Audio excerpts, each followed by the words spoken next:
ബീവറുകൾ പ്രകൃതിയിലെ കാലാവസ്ഥാ നായകരായിട്ട് മാറുന്നുവെന്ന് പുതിയ ഗവേഷണങ്ങൾ വ്യക്തമാക്കുന്നുണ്ട്.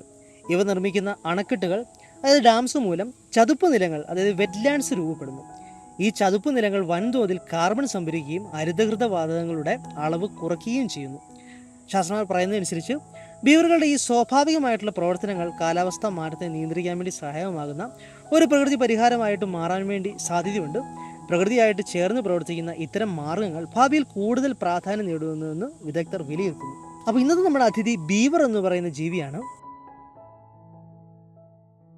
ബീവർ എന്നത് ജലത്തിനരികിൽ ജീവിക്കുന്ന അണക്കെട്ടുകൾ നിർമ്മിക്കുന്ന കഴിവുകൊണ്ട് പ്രശസ്തമായിട്ടുള്ള ഒരു സസ്തനിയാണ്. പ്രകൃതിയിൽ എക്കോസിസ്റ്റം എഞ്ചിനീയർ എന്ന പേരിലും ഇവ അറിയപ്പെടുന്നുണ്ട്. കാരണം ഇവയുടെ പ്രവർത്തനങ്ങൾ പരിസ്ഥിതിയിലെ തന്നെ മാറ്റിമറിക്കാൻ വേണ്ടി കഴിവുള്ളവയാണ്. ബീവറിൻ്റെ ശാസ്ത്രീയ നാമം കാസ്റ്റർ എന്നാണ്. പ്രധാനമായിട്ടും 2 സ്പീഷീസ് ആണ് ഈ ബീവറിനുള്ളത്. ഒന്നാമതായിട്ട് കാസ്റ്റർ കനഡൻസിസ്, രണ്ടാമതായിട്ട് കാസ്റ്റർ ഫൈബർ. കാസ്റ്റർ കനഡൻസിസ് എന്ന് പറയുന്നത് നോർത്ത് അമേരിക്കൻ ബീവറും കാസ്റ്റർ ഫൈബർ എന്നത് യൂറോപ്യൻ ബീവറുമാണ്. ബീവർ കാസ്റ്റോറിഡെ എന്ന കുടുംബത്തിൽ പെടുന്നുണ്ട്. ഈ കുടുംബത്തിൽ ഇപ്പോൾ ജീവിക്കുന്ന ഏക ജീവിവർഗം ബീവറുകളാണ്. ബീവർ റോഡൻഷി എന്ന ഓർഡറിൽ പെടുന്നു. ഇതാണ് എലിവർഗത്തിലുള്ള ജീവികളുടെ വലിയ വിഭാഗം. ശക്തമായിട്ടുള്ള മുൻപല്ലുകൾ ഉപയോഗിച്ച് മരങ്ങൾ കടിച്ചു മുറിക്കാനുള്ള കഴിവ് ഇവയ്ക്ക് ഈ വിഭാഗത്തിന്റെ പ്രത്യേകതയാണ്. നമുക്ക് ഈ ബീവറിന്റെ പൂർവികരും പരിണാമത്തിന് തുടക്കവും സംബന്ധിച്ചിട്ടുള്ള കാലഘട്ടത്തിലേക്ക് പോയി കഴിഞ്ഞാൽ ബീവർ എന്ന ജീവിയുടെ പരിണാമ ചരിത്രം വളരെ പുരാതനവും ആകർഷണകരവുമാണ്. ഇന്ന് നമ്മൾ കാണുന്ന ബീവറുകൾ ആയിരക്കണക്കിന് വർഷങ്ങളായിട്ട് നടന്ന പ്രകൃതി വിവരണത്തിന്റെ, അതായത് ഇവല്യൂഷന്റെ ഫലമായിട്ട് ഉണ്ടായതാണ്. ബീവറുകളുടെ പൂർവ്വം ഏകദേശം 3 മുതൽ 4 കോടി വർഷങ്ങൾക്ക് മുമ്പ്, അതായത് ഇയോസിൻ കാലഘട്ടത്തിൽ ജീവിച്ചിരുന്ന ചെറിയ എലിവർഗത്തിൽപ്പെട്ട സസ്തനികളാണെന്ന് ശാസ്ത്രജ്ഞർ കരുതപ്പെടുന്നുണ്ട്. ഇവല്യൂഷണറി ബയോളജിയുടെ അടിസ്ഥാനത്തിൽ ഈ പുരാതന ജീവികൾ ക്രമേണ വ്യത്യസ്ത പരിസ്ഥിതിയിൽ ജീവിക്കാൻ അനുയോജ്യമായിട്ടുള്ള മാറ്റങ്ങൾ കൈവരിച്ചു. ആദ്യകാല ബീവറുകൾ ഇന്ന് കാണുന്നവയേക്കാൾ വ്യത്യസ്തയായിരുന്നു. അവയിൽ ചിലത് വലിയ വലിപ്പമുള്ളതായിരുന്നു. ഉദാഹരണത്തിന് ജയന്റ് ബീവർ എന്ന പുരാതന ജീവി ഇന്നത്തെ ബീവറുകളെക്കാൾ വളരെ വലിയ വലിപ്പമുള്ളവയായിരുന്നു. ഇവ ഐസേജ് കാലഘട്ടത്തിൽ ഉത്തര അമേരിക്കയിൽ ജീവിച്ചിരുന്നു. പരിണാമത്തിന്റെ തുടക്കത്തിൽ ബീവറുകളുടെ പൂർവികർ പ്രധാനമായിട്ടും കരയിൽ ജീവിക്കുന്നവയായിരുന്നു. എന്നാൽ പിന്നീട് ജലത്തിനരികിൽ ജീവിക്കാൻ അനുയോജ്യമായിട്ടുള്ള മാറ്റങ്ങൾ ഇവയിൽ വികസിച്ചു. നീന്താൻ കഴിയുന്ന വെബ്ബിഡ് ഫീറ്റ്, വെള്ളത്തിൽ നീന്താൻ സഹായിക്കുന്ന ഫ്ലാറ്റ് ടെയിൽ, വെള്ളത്തിനടിയിൽ പോലും പ്രവർത്തിക്കാൻ കഴിയുന്ന ശരീരഘടന എന്നിവയെല്ലാം തന്നെ ഈ പരിണാമത്തിന്റെ ഫലമാണ്. കൂടാതെ മരങ്ങൾ കടിച്ചു മുറിക്കാൻ സഹായിക്കുന്ന ശക്തമായിട്ടുള്ള മുൻപല്ലുകളും ഇവയിൽ വികസിച്ചു. ഇത് അവയുടെ ഭക്ഷണശീലത്തിലും താമസ രീതിയിലും വലിയ മാറ്റങ്ങൾ കൊണ്ടുവന്നു. പിന്നീട് ബീവറുകൾ അണക്കെട്ടുകൾ നിർമ്മിക്കുന്ന കഴിവ് വികസിച്ചു. ഇത് ഇവയെ എക്കോസിസ്റ്റം എഞ്ചിനീയർ ആയിട്ട് മാറ്റി. അതായത് ബീവറുകളുടെ പൂർവികരും പരിണാമത്തിന് തുടക്കവും പ്രകൃതിയുടെ ദീർഘകാല മാറ്റങ്ങളുടെ മികച്ച ഉദാഹരണമാണ്. ചെറിയ കരജീവികളിൽ നിന്ന് ജലത്തിനരികിൽ ജീവിക്കുന്ന, പരിസ്ഥിതിയെ തന്നെ മാറ്റാൻ കഴിയുന്ന ജീവികളായിട്ട് മാറിയ ഇവയുടെ യാത്ര പരിണാമത്തിൻ്റെ അത്ഭുതകരമായിട്ടുള്ള ശക്തി തെളിയിക്കുന്നുണ്ട്. നമുക്ക് ഈ ബീവറുകളുടെ കുറച്ച് രസകരമായിട്ടുള്ള വസ്തുക്കൾ നോക്കിക്കഴിഞ്ഞാൽ, ബീവർ എന്ന ജീവി പ്രകൃതിയിലെ ഏറ്റവും അത്ഭുതകരമായിട്ടുള്ള സസ്തനികളൊന്നാണ്. അതിൻ്റെ ജീവിത രീതി, നിർമ്മാണ കഴിവ്, പരിസ്ഥിതിയിലെ സ്വാധീനം എന്നിവയെല്ലാം കാരണം ബീവറുകൾ വളരെ പ്രത്യേകതയുള്ളവയാണ്. ഇവയെക്കുറിച്ചുള്ള ചില രസകരമായിട്ടുള്ള വസ്തുക്കൾ നോക്കിക്കഴിഞ്ഞാൽ, ആദ്യമായിട്ട് ബീവറുകൾ എക്കോസിസ്റ്റം എഞ്ചിനീയേഴ്സ് എന്ന പേരിൽ അറിയപ്പെടുന്നുണ്ട്. കാരണം ഇവ നിർമ്മിക്കുന്ന അണക്കെട്ടുകൾ നദികളുടെ പ്രവാഹം മാറ്റുകയും പുതിയ ചതുപ്പ് നിലങ്ങൾ രൂപപ്പെടുകയും ചെയ്യുന്നു. അതുവഴി നിരവധി ജീവികൾക്ക് പുതിയ ആവാസ വ്യവസ്ഥ ലഭിക്കുന്നുണ്ട്. ബീവറുകളുടെ ഏറ്റവും ശ്രദ്ധേയമായിട്ടുള്ള പ്രത്യേകത അവയുടെ മരങ്ങൾ കടിച്ചു മുറിക്കാനുള്ള കഴിവാണ്. ശക്തമായിട്ടുള്ള മുൻപല്ലുകൾ ഉപയോഗിച്ച് വലിയ മരങ്ങൾ പോലും ഇവയ്ക്ക് കടിച്ചു മുറിക്കാൻ വേണ്ടി കഴിയും. ഈ പല്ലുകൾ ജീവിതകാലം മുഴുവൻ വളർന്നതിനാൽ തന്നെ ഇവ തുടർച്ചയായിട്ട് കടിച്ചുകൊണ്ടേയിരിക്കുകയും ചെയ്യുന്നുണ്ട്. മറ്റൊരു അതിശയകരമായിട്ടുള്ള വസ്തുത, ബീവറുകൾ അണക്കെട്ടുകൾ നിർമ്മിക്കുന്നതിൽ അത്യന്തം വിദഗ്ധരാണെന്നാണ്. മരം, കൊമ്പുകൾ, മണ്ണ്, കല്ല് എന്നിവ ഉപയോഗിച്ച് വളരെ ശക്തമായിട്ടുള്ള അണക്കെട്ടുകൾ ഇവ നിർമ്മിക്കുന്നു. ഈ അണക്കെട്ടുകൾ വെള്ളത്തിൻ്റെ പ്രവാഹം നിയന്ത്രിക്കുകയും അവയുടെ സുരക്ഷിതമായിട്ടുള്ള താമസ സ്ഥലം സൃഷ്ടിക്കുകയും ചെയ്യുന്നു. ബീവറുകൾ മികച്ച നീന്തൽക്കാരാണ്. അവയുടെ കാൽപാദങ്ങൾ വെബ്ഡ് ആയതിനാൽ തന്നെ വെള്ളത്തിൽ എളുപ്പത്തിൽ നീന്താൻ വേണ്ടി അവയ്ക്ക് കഴിയുന്നുണ്ട്. കൂടാതെ ഇവയ്ക്ക് വെള്ളത്തിനടിയിൽ 15 മിനിറ്റ് വരെ ശ്വാസം പിടിച്ച് നിൽക്കാൻ വേണ്ടി കഴിയും. ബീവറുടെ വാൽ വളരെ പ്രത്യേകമാണ്. ഈ പരന്ന വാൽ നീന്തുന്നതിനും നിലത്ത് സഞ്ചരിക്കുന്നതിനും അപകട സൂചന നൽകുന്നതിനൊക്കെ ഉപയോഗിക്കുന്നുണ്ട്. ശത്രുക്കളെ കാണുമ്പോൾ വെള്ളത്തിൽ വാലടിച്ച് ശബ്ദമുണ്ടാക്കി മറ്റുള്ളവരെ മുന്നറിയിപ്പ് നൽകുന്നുണ്ട്. ബീവറുകൾ വളരെ സാമൂഹികപരമായിട്ടുള്ള ജീവികളാണ്. ഇവ സാധാരണയായിട്ട് കുടുംബമായിട്ട് ജീവിക്കുന്ന ജീവികളാണ്. മാതാപിതാക്കളും കുഞ്ഞുങ്ങളും ചേർന്ന് ഒരു കോളനി രൂപീകരിക്കുന്നു. ഇവ പരസ്പരം സഹകരിച്ചു ഭക്ഷണം കണ്ടെത്തുകയും വീടുകൾ നിർമ്മിക്കുകയും ചെയ്യുന്നുണ്ട്. മറ്റൊരു രസകരമായിട്ടുള്ള കാര്യം, ബീവറുകൾക്ക് സ്വന്തമായിട്ട് വീടുകൾ ഉണ്ടാക്കുന്നുണ്ട്, അതായത് ലോഡ്ജസ് ഉണ്ടാക്കുന്നുണ്ട്. ഈ വീടുകൾ വെള്ളത്തിനടിയിലൂടെ പ്രവേശിക്കുന്ന രീതിയിലാണ് നിർമ്മിച്ചിരിക്കുന്നത്. ഇത് ശത്രുക്കളിൽ നിന്ന് സംരക്ഷണം ഇവയ്ക്ക് നൽകുന്നുണ്ട്. അതായത് ബീവറുകൾ അവയുടെ നിർമ്മാണ കഴിവും സാമൂഹിക ജീവിതവും കൊണ്ട് പ്രകൃതിയിലെ ഏറ്റവും അതുല്യമായിട്ടുള്ള ജീവികളൊന്നാണ്. ഇവയെക്കുറിച്ചുള്ള ഈ രസകരമായിട്ടുള്ള വസ്തുക്കൾ പ്രകൃതിയുടെ സൃഷ്ടികളുടെ അത്ഭുതങ്ങളെ നമ്മളെ മനസ്സിലാക്കാൻ വേണ്ടി സഹായിക്കുന്നുണ്ട്. ഇനി നമുക്ക് ബീവറിൻ്റെ ശാരീരിക സവിശേഷതകൾ നോക്കുകയാണെങ്കിൽ, ബീവർ എന്ന ജീവി ജലജീവിതത്തിനും കരജീവിതത്തിനും തന്നെ ഒരുപോലെ അനുയോജ്യമായിട്ടുള്ള ശാരീരിക സവിശേഷതയുള്ള സസ്തനിയാണ്. അതിൻ്റെ ശാരീരിക ഘടന അതിൻ്റെ ജീവിതശൈലിയുമായിട്ട് ചേർന്ന് വികസിച്ചിരിക്കുന്നുണ്ട്. ആദ്യം ബീവറുകളുടെ ശരീര വലിപ്പം ശ്രദ്ധേയമാണ്. സാധാരണയായിട്ട് ഇവയ്ക്ക് 1 മുതൽ 1.3 മീറ്റർ വരെ നീളവും 15 മുതൽ 30 കിലോഗ്രാം വരെ ഭാരവുമുണ്ട്. ഇത് എലിവർഗത്തിൽപ്പെട്ട ജീവികളിൽ ഏറ്റവും വലുതായവയിൽ ഒന്നായിട്ട് ഇവയെ മാറ്റുന്നുണ്ട്. ബീവറുകളുടെ രോമ ആവരണം കട്ടിയുള്ളതും ജലപ്രതിരോധ ശേഷിയുള്ളതുമാണ്. ഇരട്ട തട്ടുകളുള്ള രോമമാണ് ഇവയ്ക്കുള്ളത്. അതായത് ഡബിൾ ലെയേഴ്സ് ഉള്ള രോമങ്ങളാണ്. പുറമേ രോമം വെള്ളം തടയുകയും അകത്തെ രോമം ശരീരത്തെ ചൂടോടെ സൂക്ഷിക്കുകയും ചെയ്യുന്നുണ്ട്. ഇത് തണുത്ത കാലാവസ്ഥയിൽ ജീവിക്കാൻ വേണ്ടി ഇവയെ സഹായിക്കുന്നുണ്ട്. തലയും പല്ലുകളും ബീവറുകളുടെ പ്രധാന സവിശേഷതകളൊന്നാണ്. ഇവയ്ക്ക് ശക്തമായിട്ടുള്ള മുൻപല്ലുകളുണ്ട്. ഇവ ഓറഞ്ച് നിറത്തിലായിരിക്കും. ഈ പല്ലുകൾ നിരന്തരം വളർന്നതിനാൽ തന്നെ മരങ്ങൾ കടിച്ചു മുറിക്കാൻ വേണ്ടി ഇവ സ്ഥിരമായിട്ട് ഇത് ഉപയോഗിക്കുന്നുണ്ട്. ഈ കഴിവ് ബീവറിൻ്റെ ജീവിതത്തിലെ നിർണായകരമായിട്ടുള്ള കാര്യമാണ്. ബീവറുകളുടെ കാൽപാദങ്ങൾ ജലജീവിതത്തിന് അനുയോജ്യമായിരിക്കും. പിന്നിലെ കാൽപാദങ്ങൾ വെബ്ഡ് ആയതിനാൽ തന്നെ മികച്ച നീന്തൽ കഴിവ് ഇവയ്ക്ക് ലഭിക്കുന്നുണ്ട്. മുന്നിലെ കാൽപാദങ്ങൾ ചെറുതും ശക്തവുമായതാണ്. ഇത് മണ്ണ് കുഴിക്കാൻ വേണ്ടിയും വസ്തുക്കൾ പിടിക്കാൻ വേണ്ടിയൊക്കെ സഹായിക്കുന്നുണ്ട്. ഇവരുടെ ഏറ്റവും ശ്രദ്ധേയമായിട്ടുള്ള സവിശേഷതയാണ് അവയുടെ വാല്. ഈ വാൽ പരന്നതും ചതുരാകൃതിയിലുള്ളതാണ്. ഇത് നീന്തുന്നതിനുള്ള ഒരു സ്റ്റിയറിംഗ് ആയിട്ട് പ്രവർത്തിക്കുന്നുണ്ട്. കൂടാതെ നിലത്ത് സഞ്ചരിക്കുമ്പോൾ ബാലൻസ് നിലനിർത്താൻ വേണ്ടിയും അപകട സൂചന നൽകാൻ വേണ്ടിയൊക്കെ ഇത് ഉപയോഗിക്കുന്നുണ്ട്. കണ്ണുകളും ചെവികളും ബീവറുകൾക്ക് വെള്ളത്തിനടിയിലും കാണാൻ വേണ്ടി കഴിയുന്ന വിധത്തിൽ വികസിച്ചിരിക്കുന്നുണ്ട്. കണ്ണുകൾ പ്രത്യേകമായിട്ടുള്ള ഒരു സംരക്ഷണ പാളിയുണ്ട്. ഇത് നീന്തുമ്പോൾ കണ്ണുകളെ സംരക്ഷിക്കുന്നുണ്ട്. ചെവികളും മൂക്കുകളും വെള്ളത്തിനടിയിൽ അടയ്ക്കാൻ കഴിയുന്ന രീതിയിലാണ്. മറ്റൊരു പ്രധാനമായിട്ടുള്ള സവിശേഷത ബീവറുകളുടെ ശരീരഘടനയാണ്. അവയുടെ ശരീരം ശ്രീലൈമയുടെ രൂപത്തിലായതിനാൽ തന്നെ വെള്ളത്തിൽ എളുപ്പത്തിൽ നീന്താൻ വേണ്ടി കഴിയുന്നുണ്ട്. കൂടാതെ കൊഴുപ്പിൻ്റെ പാളി ഇവയെ തണുത്ത കാലാവസ്ഥയിൽ സംരക്ഷിക്കുന്നുണ്ട്. അതായത് ബീവറുകളുടെ ശാരീരിക സവിശേഷത അവയെ ഒരു മികച്ച ജലകര ജീവിയായിട്ട് മാറ്റുന്നുണ്ട്. ശക്തമായിട്ടുള്ള പല്ലുകൾ, കട്ടിയുള്ള രോമം, വെബ്ഡ് കാൽപ്പാടങ്ങൾ, പരന്ന വാൽ എന്നിവയെല്ലാം ചേർന്ന് ബീവറിനെ പ്രകൃതിയിലെ ഏറ്റവും മികച്ച നിർമ്മാതാക്കളിലും ജീവൻ നിലനിർത്തുന്നതിലുമൊക്കെ ഒന്നായിട്ട് മാറ്റുന്നുണ്ട്. ഇനി നമുക്ക് ഈ ബീവറിൻ്റെ ആവാസ വ്യവസ്ഥ അല്ലെങ്കിൽ ഹാബിറ്റൻറ്റുമായിട്ട് ബന്ധപ്പെട്ട കാര്യം നോക്കുകയാണെങ്കിൽ, ബീവർ എന്ന ജീവി ജലത്തിനടിയിൽ ജീവിക്കാൻ ഏറ്റവും അനുയോജ്യമായിട്ടുള്ള രീതിയിൽ രൂപപ്പെട്ട ജീവിയാണ്. അതിൻ്റെ ആവാസ വ്യവസ്ഥ പ്രധാനമായിട്ടും നദികൾ, തടാകങ്ങൾ, കുളങ്ങൾ, ചതുപ്പ് നിലങ്ങൾ എന്നിവയായിട്ട് ബന്ധപ്പെട്ടതാണ്. ബീവറുകൾ പ്രധാനമായിട്ടും തണ്ണീർജല മേഖലയിൽ ആണ് ജീവിക്കുന്നത്. ശാന്തമായിട്ടുള്ള ഒഴുക്കുള്ള നദികളിലും ചെറിയ ഒഴുക്കുള്ളവയൊക്കെയാണ് ഇവയ്ക്ക് ഏറ്റവും അനുയോജ്യമായിട്ടുള്ള പരിസ്ഥിതി. ജലത്തിൻ്റെ ആഴവും സ്ഥിരതയുമൊക്കെ ഇവയുടെ താമസത്തിനും ഭക്ഷണത്തിനുമൊക്കെ നിർണായകരമാണ്. ജലസ്രോതസ് സമീപത്തുണ്ടെങ്കിൽ മാത്രമേ ഉള്ളൂ ഇവയ്ക്ക് സുരക്ഷിതമായിട്ടുള്ള ജീവിതം സാധ്യമാകത്തുള്ളൂ. ബീവറുകളുടെ ആവാസ വ്യവസ്ഥയിൽ ഏറ്റവും പ്രധാനപ്പെട്ട ഘടകം അവയുടെ അണക്കെട്ടുകളാണ്. ഇവ മരം, കൊമ്പുകൾ, മണ്ണ്, കല്ല് എന്നിവ ഉപയോഗിച്ച് നദികളിൽ അണക്കെട്ടുകൾ നിർമ്മിക്കുന്നുണ്ട്. ഈ അണക്കെട്ടുകൾ ജലത്തിൻ്റെ പ്രവാഹം കുറച്ച് ചെറിയ തടാകങ്ങളോ ചതുപ്പുകളോ ഒക്കെ രൂപപ്പെടുത്തുന്നുണ്ട്. ഇതുവഴി ബീവറുകൾക്ക് സുരക്ഷിതമായിട്ടുള്ള ഒരു പരിസ്ഥിതി സൃഷ്ടിക്കപ്പെടുന്നുണ്ട്. അണക്കെട്ടുകൾ നിർമ്മിച്ചതിന് ശേഷം ബീവറുകൾ ലോഡ്ജസ് എന്നറിയപ്പെടുന്ന വീടുകൾ നിർമ്മിക്കുന്നുണ്ട്. ഇവ സാധാരണയായിട്ട് വെള്ളത്തിനുള്ളിലോ അതിൻ്റെ അരികിലോ ഒക്കെ ആയിരിക്കും. ഈ വീടിൻ്റെ ഒരു പ്രത്യേകതയുണ്ട്. ഈ വീടുകൾക്ക് പ്രവേശനം വെള്ളത്തിനടിയിലൂടെ മാത്രമാണ്. അതിനാൽ തന്നെ ശത്രുക്കളിൽ നിന്ന് സംരക്ഷണം ഇവയ്ക്ക് ലഭിക്കുന്നുണ്ട്. ബീവറുകളുടെ ആവാസ വ്യവസ്ഥ സസ്യസമൃദ്ധമായിട്ടുള്ള പ്രദേശങ്ങളിലായിട്ട് ബന്ധപ്പെട്ടതാണ്. ഇവയ്ക്ക് ഭക്ഷണമായിട്ട് ഉപയോഗിക്കുന്ന മരങ്ങളുടെ തോല്, കൊമ്പുകൾ, സസ്യഭാഗങ്ങൾ എന്നിവയെല്ലാം തന്നെ ലഭ്യമാകുന്നിടത്താണ് ഇവ കൂടുതൽ കാണപ്പെടുന്നത്. പ്രത്യേകിച്ച് വില്ലോ, ആസ്പെൻ പോലുള്ള മരങ്ങൾ ഇവയ്ക്ക് ഇഷ്ടപ്പെട്ടതാണ്. ഭൗമ വിശാലത, അതായത് ജോഗ്രഫിക്കൽ ഡിസ്ട്രിബ്യൂഷൻ നോക്കുമ്പോൾ ബീവറുകൾ പ്രധാനമായിട്ടും ഉത്തര അമേരിക്കയിലും യൂറോപ്പിലുമാണ് കാണപ്പെടുന്നത്. നോർത്ത് അമേരിക്കൻ ബീവർ എന്നും യൂറോപ്യൻ ബീവർ എന്നും രണ്ട് പ്രധാന സ്പീഷീസുകളിൽ വ്യത്യസ്തമായിട്ടുള്ള പ്രദേശങ്ങളിൽ ജീവിക്കുന്നുണ്ട്. ബീവറുകളുടെ ആവാസ വ്യവസ്ഥ പ്രകൃതിയിലെ വലിയ മാറ്റങ്ങൾ സൃഷ്ടിക്കുന്നുണ്ട്.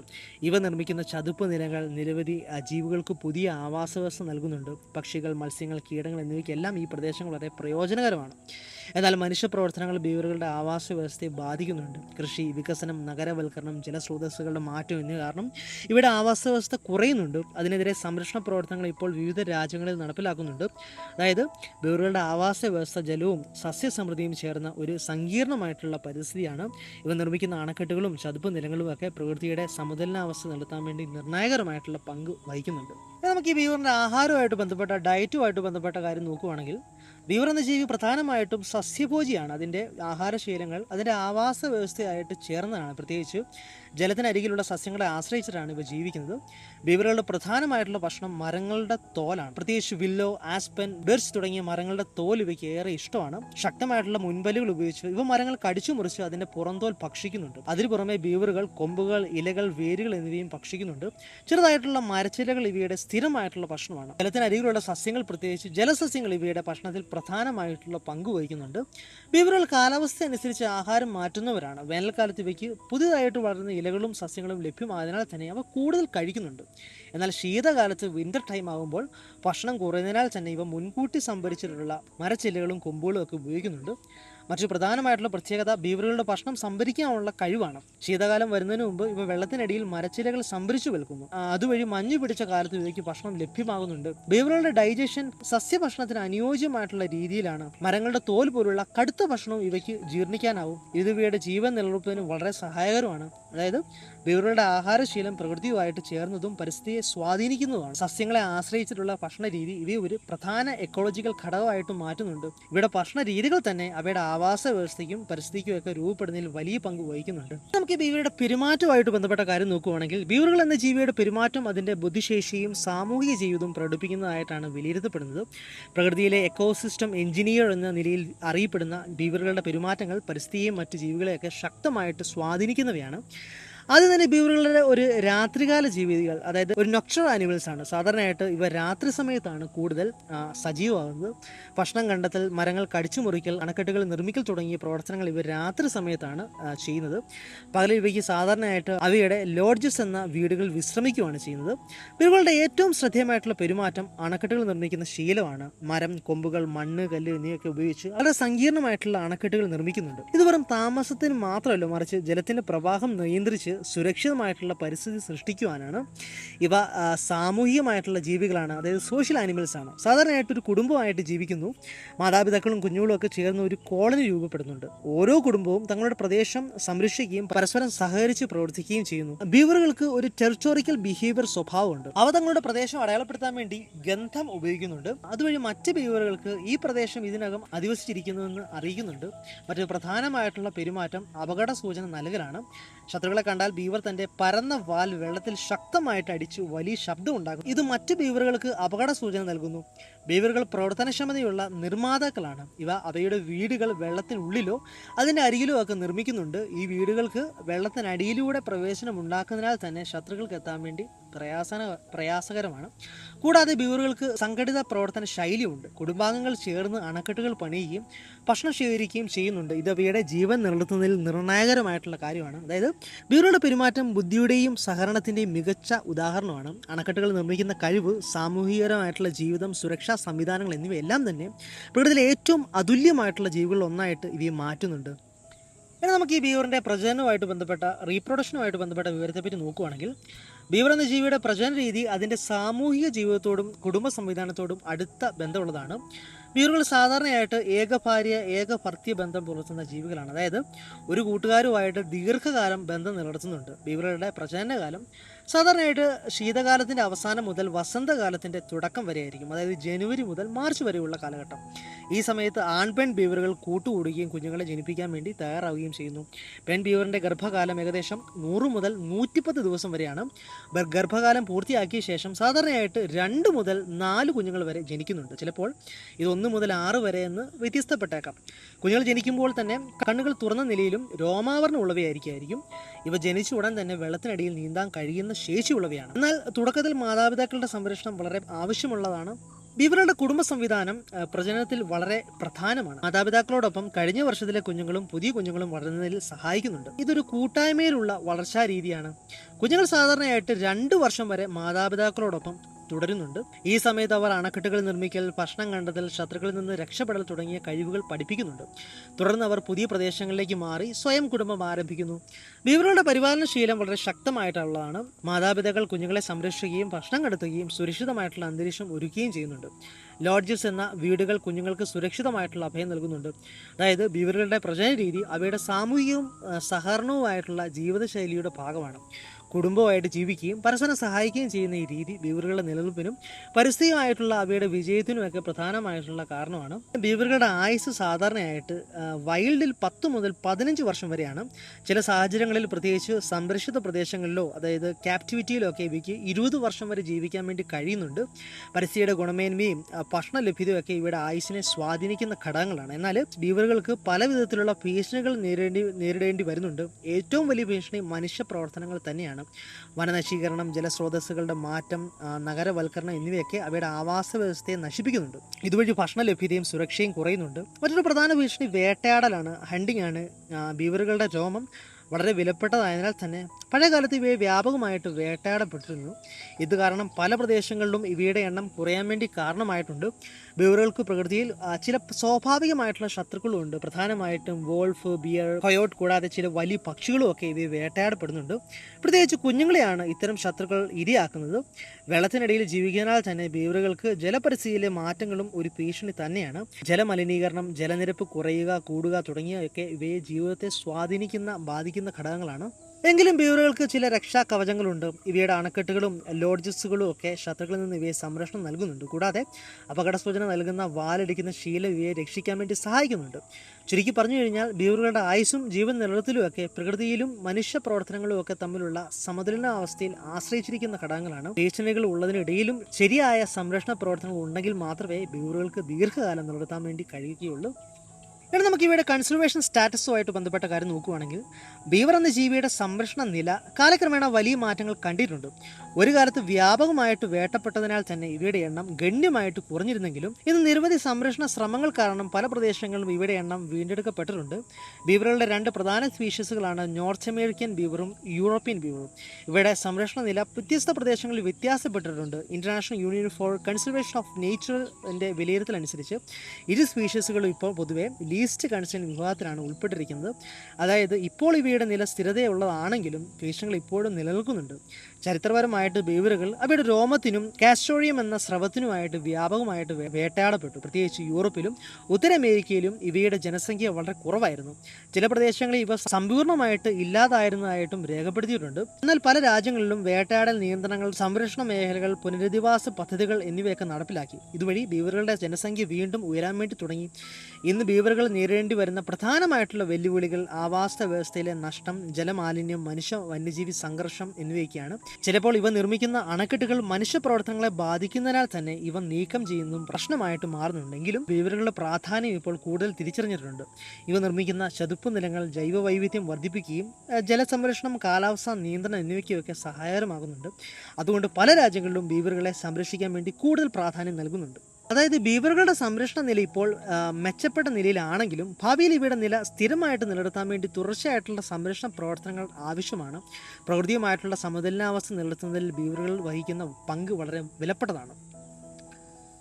ഇനി നമുക്ക് ഈ ബീവറുകളുടെ ചരിത്രം സംബന്ധിച്ചിട്ടുള്ള കുറച്ച് കാര്യം നോക്കിക്കഴിഞ്ഞാൽ, ബീവർ എന്ന ജീവിയുടെ ചരിത്രം മനുഷ്യ സമൂഹത്തോടും പ്രകൃതിയോടും അടുത്ത ബന്ധമുള്ളതാണ്. ആയിരക്കണക്കിന് വർഷങ്ങളായിട്ട് ബീവറുകൾ ഭൂമിയിലെ ജലപരിസ്ഥിതിയുടെ ഒരു പ്രധാന ഘടകമായിട്ട് നിലനിന്ന് പോരുന്നുണ്ട്. പ്രാചീന കാലത്ത് ബീവറുകൾ ഉത്തര അമേരിക്കയിലും യൂറോപ്പിലും ഏഷ്യയിലും ഒക്കെ വ്യാപകമായിട്ട് കാണപ്പെട്ടിരുന്നു. അവിടെ പരിസ്ഥിതിയിലുള്ള പ്രാധാന്യം കാരണം നിരവധി പുരാതന സംസ്കാരങ്ങൾ ഇവയെ ആശ്രയിച്ചിരുന്നു. ചില സംസ്കാരങ്ങളിൽ ബീവറുകൾ കഠിനാധ്വാനത്തിന് പ്രതീകമായിട്ട് കണക്കാക്കപ്പെട്ടിരുന്നു. മധ്യ കാലഘട്ടത്തിൽ ബീവറുകളുടെ രോമം വളരെ വിലപിടിപ്പുള്ള വസ്തുവായിട്ട് മാറി. പ്രത്യേകിച്ച് യൂറോപ്പിൽ ബീവർ രോമം ഉപയോഗിച്ച് തൊപ്പികൾ നിർമ്മിക്കപ്പെടുന്നത് വളരെ ജനപ്രിയമായിരുന്നു. ഇത് കാരണം ബീവറുകൾ വ്യാപകമായിട്ട് വേട്ടയാടപ്പെട്ടു. പിന്നീട് 17 മുതൽ 19 നൂറ്റാണ്ട് വരെ ഉത്തര അമേരിക്കയിൽ ഫർ ട്രേഡ്, അതായത് രോമ വ്യാപാരം വളരെ വലുതായിട്ട് വളർന്നു. ഹഡ്സൺ ബേ കമ്പനി പോലുള്ള വ്യാപാര സ്ഥാപനങ്ങൾ ബീവർ രോമത്തിന്റെ വ്യാപാരത്തിൽ വളരെ പ്രധാനമായിട്ടുള്ള പങ്ക് വഹിച്ചു. ഈ കാലഘട്ടത്തിൽ ബീവറുകളുടെ എണ്ണം വളരെ കുറഞ്ഞു. ഈ അതിരൂക്ഷമായിട്ടുള്ള വേട്ടയാടൽ കാരണം ചില പ്രദേശങ്ങളിൽ ബീവറുകൾ സമ്പൂർണ്ണമായിട്ടും ഇല്ലാതാവാൻ വേണ്ടി വരെ എത്തി. ഇതോടെ പിന്നീട് പല രാജ്യങ്ങളിലും സംരക്ഷണ പ്രവർത്തനങ്ങൾ ആരംഭിച്ചു. 20-ാം നൂറ്റാണ്ടിൽ ബീവറുകളെ സംരക്ഷിക്കാൻ വേണ്ടി നിരവധി നിയമങ്ങളും പദ്ധതികളും നടപ്പിലാക്കി. വേട്ടാടൽ നിയന്ത്രണവും സംരക്ഷിത പ്രവർത്തനങ്ങളെ സൃഷ്ടിക്കുകയും ബീവറുകളെ വീണ്ടും ചില പ്രദേശങ്ങളിൽ അവതരിപ്പിക്കുകയും ഒക്കെ ചെയ്തു. ഇതുവഴി അവയുടെ ജനസംഖ്യ വീണ്ടും ഉയരാൻ വേണ്ടി തുടങ്ങി. ഇന്ന് ബീവറുകൾ പരിസ്ഥിതിയിലെ അവയുടെ പ്രാധാന്യം കാരണം കൂടുതൽ വിലമതിക്കപ്പെടുന്നുണ്ട്. ഇത് നിർമ്മിക്കുന്ന അണക്കെട്ടുകളും ചതുപ്പ് നിലകളും ജലസംരക്ഷണത്തിനും ജൈവ വൈവിധ്യത്തിനും ഒക്കെ വലിയ സംഭാവന നൽകുന്നുണ്ട്. എനിക്ക് പറഞ്ഞു കഴിഞ്ഞാൽ ബീവറുകളുടെ ചരിത്രം മനുഷ്യ ഇടപെടലുകളും പ്രകൃതിയുടെ പുനരുജ്ജീവനവും ചേർന്ന ഒരു കഥയാണ്. ഒരു കാലത്ത് വംശനാശ ഭീഷണിയിലായിരുന്ന ഇവ ഇന്ന് സംരക്ഷണ ശ്രമങ്ങളിലൂടെ വീണ്ടും വളർന്നു വരുന്ന ജീവിയായിട്ട് മാറിക്കൊണ്ടിരിക്കുന്നത് പ്രകൃതിയെ ശക്തി തെളിയിക്കുന്നുണ്ട്. അപ്പോൾ ഇതാണ് ഇന്നത്തെ അതിഥിയായിട്ടുള്ള ബീവർ എന്ന് പറയുന്ന പ്രകൃതിയിലെ ഇത്രയും സ്വാധീനിക്കുന്ന, അതിശയപ്പെടുത്തുന്ന ജീവിയുടെ വിശദമായിട്ടുള്ള വിവരങ്ങൾ. ഇനി അടുത്ത അതിഥിയുമായിട്ട് അടുത്ത വീഡിയോയിൽ കാണാം. ബൈ.